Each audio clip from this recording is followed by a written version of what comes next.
اعوذ باللہ من الشیطان الرجیم، بسم اللہ الرحمن الرحیم۔ آج ہم فرسٹ ایئر کی کتاب ترجمۃ القرآن المجید کا سبق نمبر 13 سورہ توبہ آیت مبارکہ 24 پڑھیں گے۔ سورہ توبہ قرآن مجید کی ترتیب کے اعتبار سے 9ویں سورت ہے اور اس سورہ مبارکہ میں 129 آیات اور 16 رکوع ہیں۔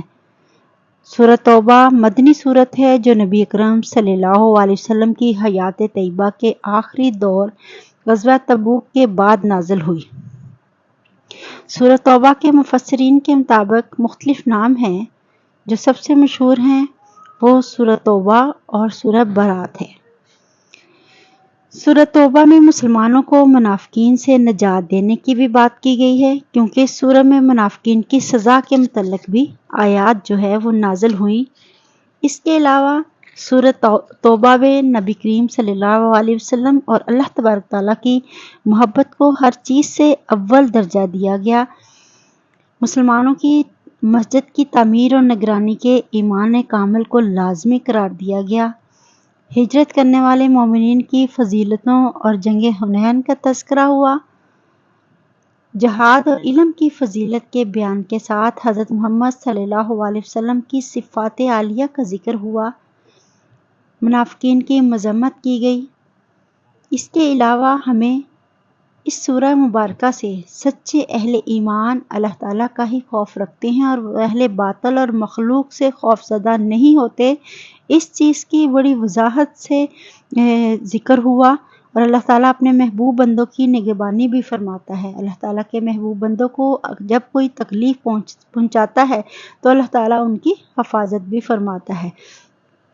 اس آیت کریمہ میں یعنی آیت نمبر 24 میں اللہ تبارک تعالیٰ نے اپنے محبوب اور اپنی دونوں کی محبت کو لازمی جز قرار دیا۔ ایمان سے ہر چیز سے یعنی بڑھ کر اللہ اور اس کے رسول کی محبت کو واضح کیا۔ بسم اللہ الرحمن الرحیم۔ قل فرما دیجئے، ان کانا اگر ہوں، آباؤکم تمہارے باپ، و ابناؤکم تمہارے بیٹے، و اخوانکم تمہارے بھائی، و ازواجکم تمہاری عورتیں، و عشیرتکم تمہارا کنبہ خاندان، و اموال اور مال، ایک طرفتموہا جنہیں تم کماتے ہو، و تجارت اور وہ تجارت، تخشونا تم ڈرتے ہو، کسادہا جس کے نقصان سے، یعنی ایسی تجارت جو تم کرتے ہو اور پھر تم اس میں نقصان سے خوف زدہ بھی ہو جاؤ، و مساکنوں اور مکان، تردونہا جنہیں تم پسند کرتے ہو، احبا زیادہ محبوب ہے، الیکم تمہاری طرف، من اللہ اللہ سے، و رسول ہی اور اس کے رسول سے، و جہاد اور لڑنے سے، فی سبیل ہی اس کی راہ میں، فتربصوا تو تم انتظار کرو، حتیٰ یہاں تک کہ یاتیا لائے اللہ بیامرہ اپنا حکم، واللہ اور اللہ لا یہدی نہیں ہدایت فرماتا، قوم الفاسقین جو فاسق لوگ ہیں، یعنی نافرمان لوگوں پر اللہ تبارک تعالیٰ ہدایت ان کو نہیں دیتا اور ان پر اپنا فضل بھی نہیں کرتا۔ اس آیت کریمہ میں اللہ تبارک تعالیٰ نے جس چیز کی وضاحت فرمائی ہے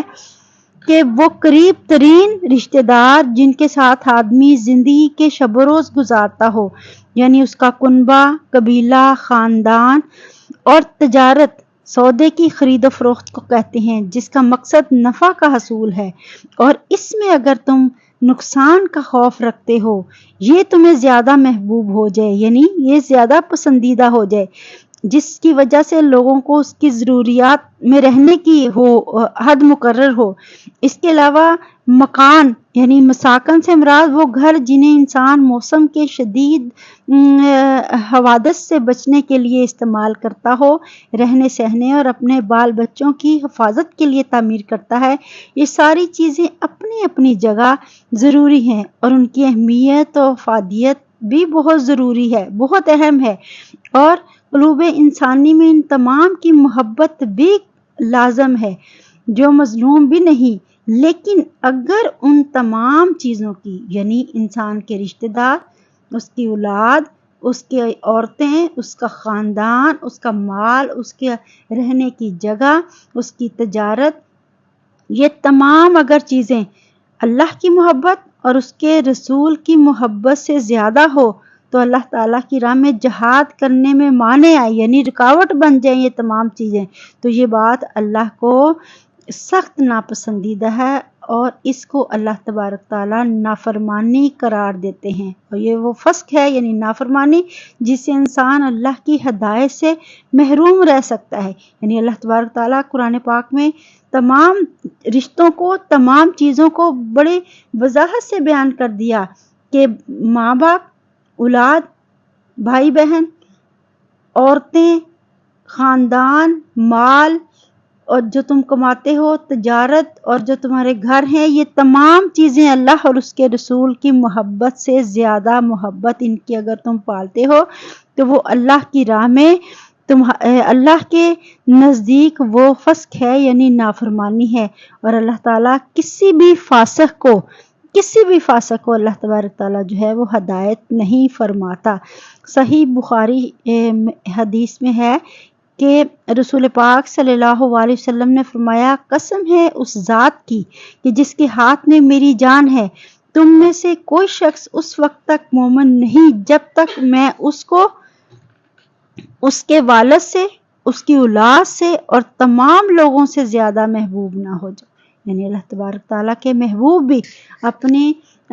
بات میں، یعنی حدیث مبارکہ میں بھی یہ بات واضح ہے کہ اللہ تبارک تعالیٰ اس چیز کو، یہ جو دنیا کا مال و متاع ہے، یہ دنیا کے تمام رشتے، ان تمام چیزوں سے افضل جو ہونی چاہیے وہ اللہ اور اس کے رسول کی اطاعت ہے، ان کی محبت ہے۔ اور اگر ہم ان تمام چیزوں کو زیادہ ترجیح دیں، ان کو اللہ اور اس کے رسول کی محبت سے زیادہ ترجیح دیں، اور یہی تمام چیزیں ہمارے جہاد کی راہ میں رکاوٹ بنیں، تو پھر اللہ تبارک تعالیٰ فرماتا ہے کہ یہ فسق ہے، یعنی نافرمانی ہے، اور جو بھی نافرمان ہوگا واللہ لا یہدی القوم الفاسقین، تو اللہ تبارک تعالیٰ فاسق لوگوں کو ہدایت عطا نہیں فرمائے گا۔ اللہ تبارک تعالیٰ سے دعا ہے کہ اللہ اگر ہمیں تمام رشتوں سے نوازا ہے، تمام چیزوں سے نوازا ہے،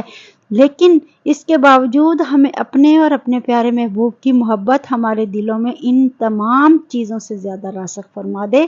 تاکہ ہم صحیح معنوں میں مومن اور مسلمان ہو سکیں۔ تو اللہ تبارک تعالیٰ سے دعا ہے کہ اللہ تعالیٰ ہمیں قرآن پاک کو صحیح معنوں میں پڑھنے، سمجھنے اور اس پر عمل کرنے کی توفیق عطا فرمائے۔ وما علینا الا البلاغ المبین۔